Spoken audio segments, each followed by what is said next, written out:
Sandy River Basin starts at the very tip of Mount Hood, the very highest peak in Oregon, and tumbles down through Sandy and out towards Troutdale, where its mouth meets the Columbia River. Following the '64 flood, to reduce flood risks, the Corps of Engineers and other government entities came into the Sandy River and diked the floodplains and took large wood and boulders out of the river. The thinking at the time was the quicker you could get water off the mountain, the less flood risk there'll be. That had detrimental impacts to flooding, and it also had really bad impacts to fish and fish habitat.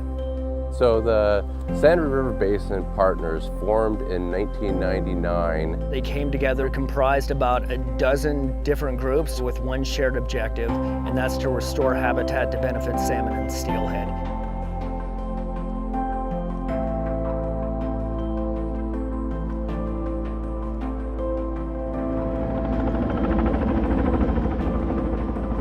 Today we were using a helicopter to deliver large wood.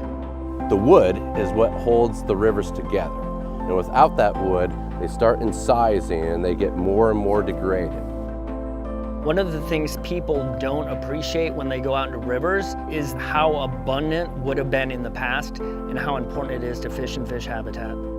It is the large wood that knits everything together to create those scour holes, to create that pool tail out, to slow down that river so that gravel can be deposited for those fish to be laying their eggs in.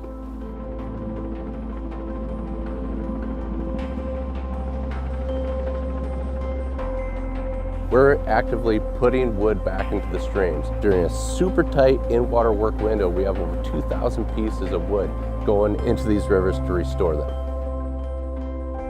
It's large wood that's kegged up in there that really creates nooks and crannies that juvenile salmon steelhead rely on to complete their life history. So we'll do a restoration project, put water back onto the floodplain, and immediately we'll have juvenile coho in there. September, October, instantly we'll have spring Chinooks spawning on the gravels that we created. Further into that fall in November, we'll have coho spawning where water has not been on the floodplain for over 50 years. Fish always tell us if we've done a good job.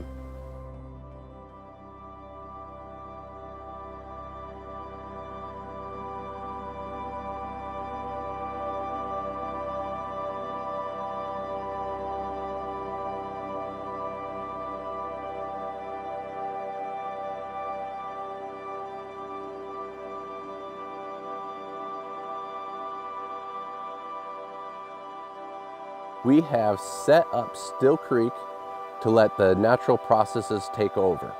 Being done with Still Creek is a big deal because it confirms that we're on the right track. It is something that provides momentum to continue work in the Sandy Basin.